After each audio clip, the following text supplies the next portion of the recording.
many trips in Cubao bus terminals are already fully booked until December 30. For the details, we have mobile journalist Jazz Paredes.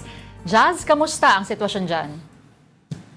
Lord Denise, mahaba pa rin ang pila dito sa mga Cubao bus terminals, particular dito sa bus terminals kung saan papunta sa southbound yung biyahe.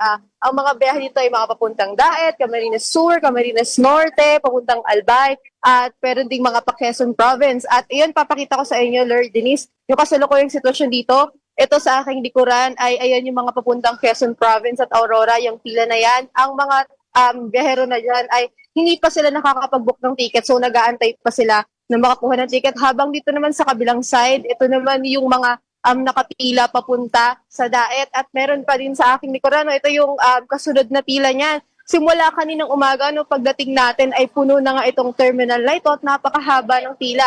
May mga nakausap tayo kanina, simula 8 a.m. nakapila na sila dito at hanggang ngayon hindi pa rin sila nakakasakay dun sa kanilang papupuntang biyahe. At kayo na rin nagtanong tayo kung ano yung mga fully booked na mga biyahe. At sa ngayon, ito yung mga nakuha natin, Lord at Denise, no?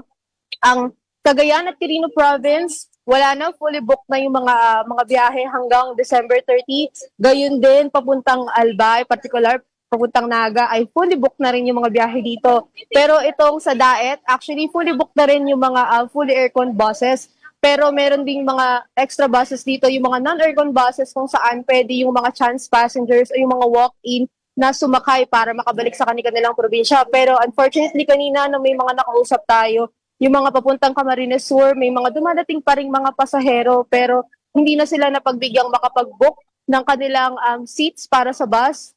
Dapat uuwi sila ng bagong taon pero dahil nga fully booked na, no choice sila kundi January 2 na lamang umuwi. Pagdating naman sa seguridad dito, Lord at Denise, no, mahigpit yung kanilang security at paulit-ulit yung ating mga otoridad na wag na magdala yung mga ipinagbabawal na gamit gaya ng mga matutulis na bagay, mga flammables, at syempre, malapit na rin nga yung bagong taon, so bawal na rin magdala ng mga paputok dito dahil agad yan kinoconfiscate dito sa entrance area. At ito nga, malapit na hapon na, alas 2 na kanina, meron tayong mga anticipated na 1 p.m. daw makakasakay na. Pero hanggang ngayon, yung mga nakausap ko kanina, nandito pa rin sila ngayon nakapila. Ito nga, punong-puno na rin ng mga bagahe dito. Meron din tayo mga pets dito na nag-aantay na makabiyahe. And of course, meron din tayo mga nagdala ng mga prutas, mga dadalhin sa bagong taon. Pero yun nga, kailangan pa nilang mag-antay. Possible daw na baka bandang gabi pa sila makasakay dahil patuloy lang yung pag-ikot ng mga bus. Although 45 units daw yung mga buses, pero dahil nga mula pa sa mga malalayong probinsya at mga chance passengers, ay hindi sigurado kung kailan sila makakasakay. Lord, Denise? Thank you, mobile journalist Jazz Paredes.